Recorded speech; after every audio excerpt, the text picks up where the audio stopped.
Bonjour à tous et bienvenue dans cette nouvelle vidéo où je vais vous faire un petit tuto sur comment bouger l'arrêt d'un volumateur. Je sais que c'est quelque chose qui peut en intriguer beaucoup certaines.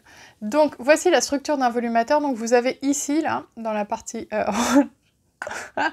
tout ce qui est silk top. Donc l'arrêt, il faut la bouger dans la partie silk top, absolument pas dans cette partie-là, ça ne fonctionnera pas.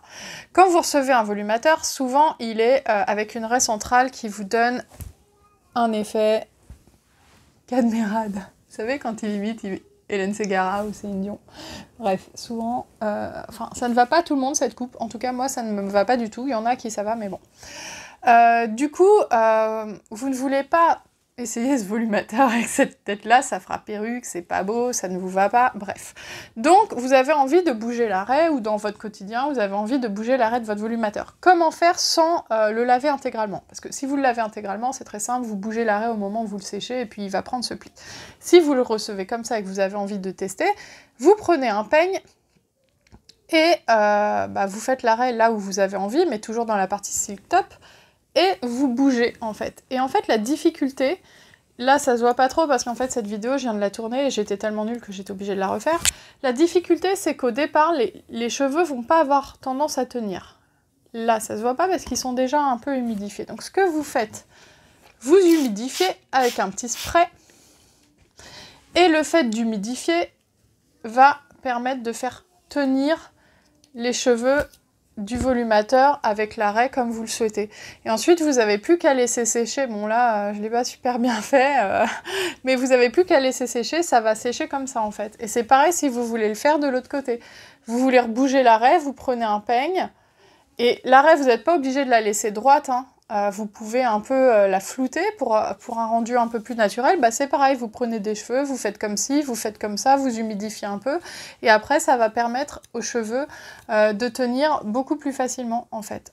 Donc voilà, il n'y a rien de très compliqué à bouger l'arrêt d'un volumateur, mais c'est souvent ce qui va permettre en fait d'avoir un rendu un peu plus naturel, de vous l'approprier et de le porter comme vous avez l'habitude au niveau de vos cheveux.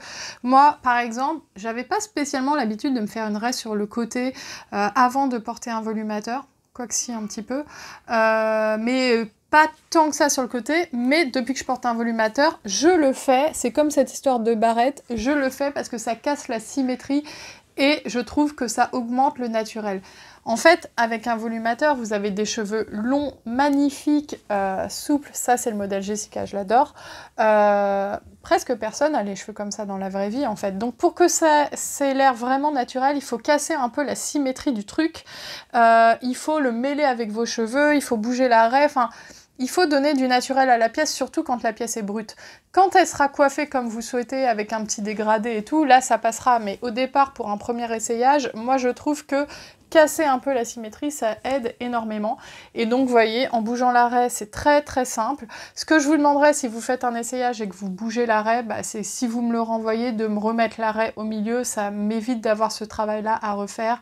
Parce que vous voyez, il faut un peu mouiller le volumateur, il faut le faire sécher et tout. Et voilà, moi, quand je reçois un volumateur, j'ai juste envie de le remettre en stock sur mon site et de le ranger. Et j'ai pas forcément envie d'avoir... ce petit travail supplémentaire qui n'est pas grand chose, mais si vous le faites tout et que vous me le renvoyez tout pour X ou Y raison, j'ai des renards morts qui sèchent partout dans mon appartement et c'est agréable pour personne. Donc voilà, j'espère que cette vidéo tuto vous aura plu et je vous dis à bientôt pour une prochaine vidéo.